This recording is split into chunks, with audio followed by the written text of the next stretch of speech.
네, 앞서 보신 것처럼 할아버지와 할머니는 신앙을 전해주는 중요한 역할을 할 수 있는데요. 세미나에서 조부모 세대의 신앙 전수에 대해서 주제 발표를 하신 분이죠. 서울대교구 노인사목연구위원이신 조혜경 교수 모셨습니다. 교수님 안녕하세요. 네, 안녕하세요. 사실 저만 해도 이제 부모님으로부터 신앙을 이렇게 받아서 어릴 때 세례를 받았습니다. 네. 아마 저처럼 이렇게 신자가 되신 분들이 많을 텐데, 그런데 부모가 아니라 할아버지와 할머니의 역할에 좀 주목하신 이유가 있으신가요? 사실은 지금 이제 이미 고령 사회가 되었고요. 네. 사회적으로도 노인 인구가 많이 늘어났고 교회 안에서도 고령 신자 비율이 많이 늘고 있습니다. 네. 이제 그런 상황에서 또 우리 이제 사회가 갖고 있는 아니면 교회가 갖고 있는 여러 가지 문제점이랄까요? 아니면 어려운 상황 중에 하나가 이제 세대 통합 네. 그런 부분하고 또 늘어나는 이제 고령 신자 혹은 노인분들이 어떻게 노후를 잘 지내야 하는가 이게 이제 사회의 화두기도 한데 네. 그 부분을 이제 교회로 가져와도 노년기가 신앙적인 면에서도 중요한 시기이고 또 교회 안에 어린이 청소년 숫자는 줄고 네. 또 노인 숫자는 늘고 고령 신자 숫자는 늘고 이런 관점에서 어떻게 어린이와 또 젊은 세대와 네. 그리고 노인 세대가 함께 잘 지내야 하는가. 그래서 모든 이가 각자의 가치를 충분히 발휘하면서 신앙생활에 충실할 수 있는가. 그게 이제 교황님께서 여러 번 밝히신 그런 교지시기도 하고요. 네. 그래서 세대 통합과 노년의 존엄성이 네. 교회에서는 좀 다시 생각이 되어져야 되겠고 또 정착이 새로운 그런 개념 내지는 의식이 정착이 되어야 하지 않나 그런 관점이라고 보시면 되겠습니다. 뭐 시대적 상황을 좀 반영한 거라고 보면 되겠군요. 당연하죠. 네. 당연하죠. 자, 그러면 할아버지와 할머니가 신앙을 전해주면 좋은 좀 이유가 있을 것 같아요. 교수님은 좀 어떤 점을 꼽으시겠어요?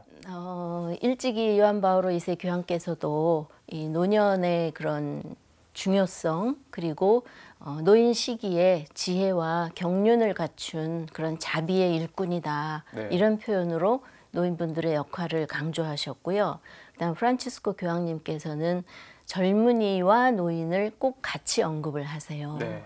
그만큼 세대가 함께 가는 게 중요하다. 이런 말씀을 하시면서 사실 저희 상황에서 지금 할머니, 할아버지가 가족에서 배제되어 있는 게 사실이지 않습니까? 네. 그래서 과연 할머니, 할아버지가 배제된 가정이 그 가치가 온전할까? 이제 그런 관점도 있고요.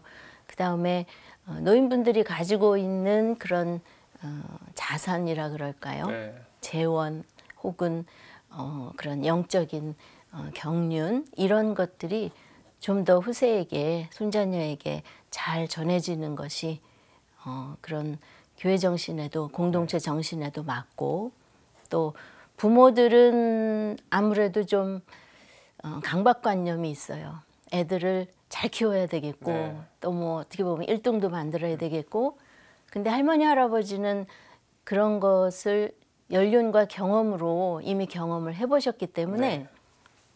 1차적인 책임에서는 조금 면할 수 있지만 이제 그런 아이들에 대한 모든 허용과 수용이 가능한 분들이기 때문에 그런 부분이 아이들에게 좋은 뭐라 그럴까요?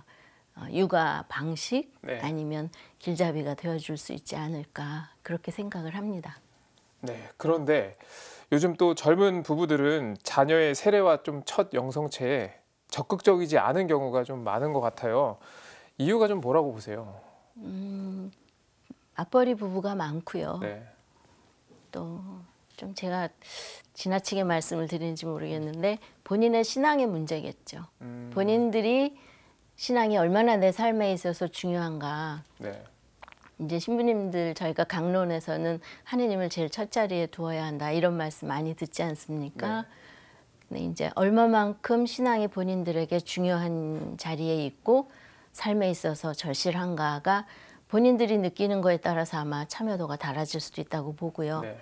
그다음에 이제 사회적으로 맞벌이 부부도 많고 그러다 보니까 초대형 성체하면 일단 기간도 길어지고 그런 여러 가지 상황적인 어려움 때문에 또 좀 선뜻 나서지 못하는 교육 문제도 좀 있을 것 같아요. 당연히 그렇겠죠. 네. 흔히 말하는 이제 사교육. 네. 아이들이 보통은 초대형 성체 기간 동안에 사교육을 받을 수가 없는 상황이 그렇죠. 된다고 네. 알고 있지 않습니까? 그러니까 그 부분을 포기하기가 쉽지는 않은 것 같아요. 자, 아까도 말씀을 해주셨는데 우리 사회뿐만 아니라 천주교 신자들의 고령화도 되게 뚜렷해요. 어르신 네. 신자가 많이 늘어나고 있잖아요. 그렇죠. 그렇다면 이 가톨릭 교회 안에서 어르신들의 역할은 좀 뭐라고 보시나요? 제가 가장 잘 이렇게 쓰고 또 표현하는 표현인데 표양이라는 표현을 쓰고 싶습니다. 표양이요? 네, 표양. 좋은 본보기가 되어야 한다는 거죠. 네. 그래서 흔히 노년기는 다 쇠퇴하고 사실 좀 무가치하고 교황님은 쓸모없다고 느끼지 말라는 이런 표현까지 하셨어요. 네. 그리고 또 프란치스코 교황님이 노인을 헌신짝처럼 취급한다 이런 정말 직구를 던지셨는데 노인 자신이나 아니면 노인 아닌 다른 세대가 그런 노년에 얼마나 귀중한 지혜와 경륜이 있는지를 잘 자타가 인식을 잘 못합니다.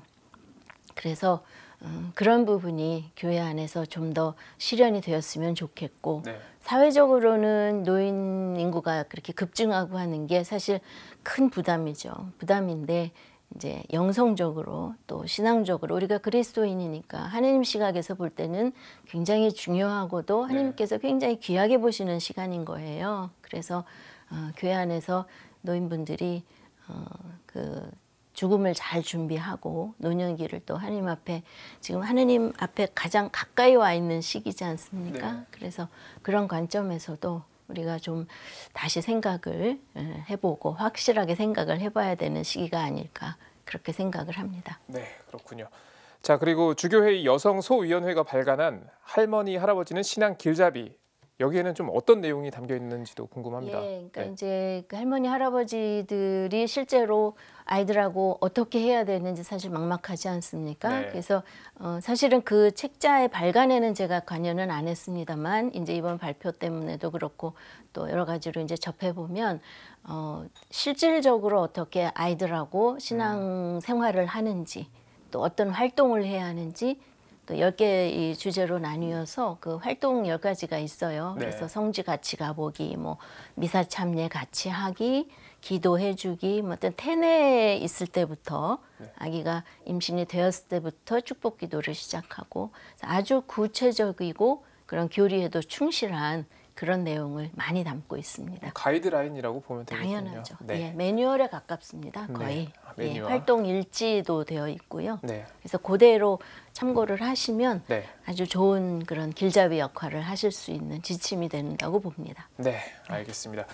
지금까지 서울대교구 노인사목연구위원이신 조혜경 교수와 이야기 나눠봤습니다. 교수님 오늘 말씀 고맙습니다. 네, 감사합니다.